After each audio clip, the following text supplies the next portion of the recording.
कौन होगा सिवान लोकसभा सीट से सांसद?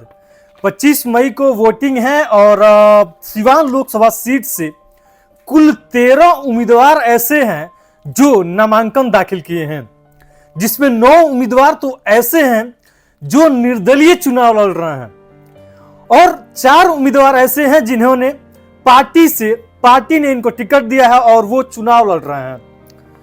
और इन 13 लोगों ये जो हैं ये कौन है, इनका क्या नाम है और उसके बाद से वो कौन ऐसा चेहरा है जो चर्चित है सिवान लोकसभा सीट से और जिनकी उम्मीद लगाई जा रही है कि वो जीत जाएंगे।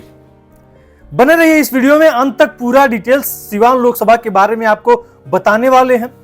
उससे पहले नमस्कार, मेरा नाम विकास चौबे है और आप मेरे YouTube चैनल पे ये वीडियो देख रहे होंगे या फिर मेरे फेसबुक पेज पे देख रहे होंगे। फेसबुक पे देख रहे होंगे तो फॉलो कर लीजिएगा, YouTube पे देख रहे होंगे तो चैनल को सब्सक्राइब जरूर कर लीजिएगा। सिवान लोकसभा सीट से टोटल जो 13 लोग हैं, 13 कैंडिडेट ऐसे हैं जो नामांकन दाखिल किए हैं, जिनमें से 9 तो निर्दलीय हैं और 4 लोग ऐसे हैं जिन्होंने पार्टी से चुनाव लड़ रहे हैं, जिनमें दिलीप केयू सिंह जो बीएसपी के उम्मीदवार हैं, इनको टिकट दिया है बीएसपी ने। अवध बिहारी चौधरी, इनको आरजेडी ने टिकट दिया है। और विजय लक्ष्मी देवी जो जेडीयू से लड़ रही हैं, जो काफी चर्चे में है और काफी विवादों में है, क्योंकि इनका कई सारा वीडियो जो है वायरल हुआ है, जिनमें एक में एमपी का फुल फॉर्म तक नहीं बता पाई थी जिस एमपी का ये चुनाव लड़ रही हैं। और संजय कुमार शाह जो BHLNP से चुनाव लड़ रहे हैं। ये 4 लोग ऐसे हैं जो पार्टी से लड़ रहे हैं, इनको पार्टी ने टिकट दिया है। और 9 लोग ऐसे हैं जो निर्दलीय चुनाव लड़ रहे हैं, जिनमें है देवाकांत मिश्रा जो ये निर्दलीय चुनाव लड़ रहे हैं, दिलीप कुमार सिंह ये भी निर्दलीय चुनाव लड़ रहे हैं, डॉक्टर रविंद्रनाथ शुक्ला ये भी निर्दलीय चुनाव लड़ रहे हैं और एक बहुत ही चर्चित चेहरा हिना साहब, मोहम्मद साहबुद्दीन, बाहुबली सांसद मोहम्मद साहबुद्दीन की पत्नी हिना साहब। हिना साहब के बारे में भी चर्चा करेंगे। उससे पहले बता दें सारे लिस्ट जो हैं। उसके बाद से जीवन कुमार यादव जो हैं निर्दलीय प्रत्याशी ये भी हैं। महेंद्र सिंह अलियास महेंद्र राय ये भी निर्दलीय प्रत्याशी हैं। प्रकाश मणि त्रिपाठी ये भी निर्दलीय प्रत्याशी हैं।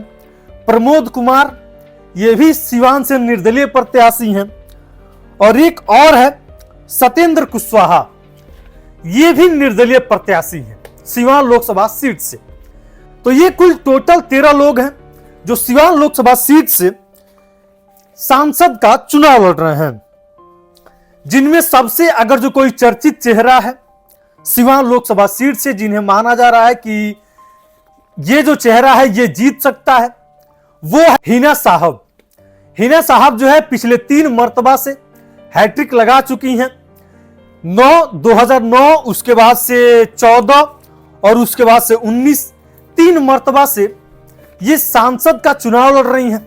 आरजेडी से इन्हें टिकट मिला था, उसके बाद से तीनों बार ये जो है चुनाव हार के और फिर से इस बार निर्दलीय मैदान में है। जो शख्स आरजेडी के टिकट पे चुनाव लड़ा करता था, हार की हैट्रिक लगा चुका हो, इस बार वो शख्स हिना साहब निर्दलीय मैदान में उतरने का फैसला किया और निर्दलीय मैदान में उतरी हैं।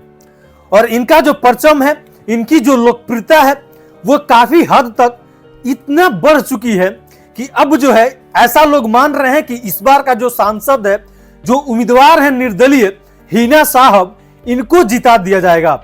क्योंकि जो वहां से जेडीयू ने जिनको टिकट दिया है विजय लक्ष्मी देवी को, उनको जो वहां की जनता है, शायद ऐसा लोगों का मानना है कि वहां की जनता नकार रही है। और जो हिना साहब हैं, जो 3 बार से हैट्रिक लगा चुकी हैं हार का, उनको जो अब निर्दलीय मैदान में उतरी हैं, इनको लोगों ने शायद ऐसा रुख अपना लिया है कि इनको जिता दिया जाएगा। तो ये कुछ जो चेहरे हैं, वो जैसे एक अवध बिहारी चौधरी जो हैं, जो आरजेडी से हैं, जेडीयू से जो विजय लक्ष्मी देवी हैं, उसके बाद से जीवन कुमार यादव, ये भी काफी चर्चे में हैं। और सबसे ज्यादा अगर जो कोई चर्चे में है तो वो सिवान लोकसभा सीट से हिना साहब जो निर्दलीय मैदान में है। और अब जो देखना ये होगा कि क्या बीजेपी की क्या रणनीति होती है, क्योंकि नरेंद्र मोदी भी यहां पहुंच रहे हैं इस लोकसभा क्षेत्र में और गोपालगंज को मिला करके। तो नरेंद्र मोदी का आना, यहां पे चुनाव प्रचार करना कितना सार्थक हो पाएगा, कितना हद तक सही हो पाएगा इन प्रत्याशियों को हरा पाना। बाकी आपका क्या मानना है सिवान लोकसभा सीट को लेकर के? कौन ऐसा चेहरा है इन 13 कैंडिडेटों में जो इस बार का सांसद होगा सिवान लोकसभा सीट का? कमेंट सेक्शन में जरूर बताइएगा।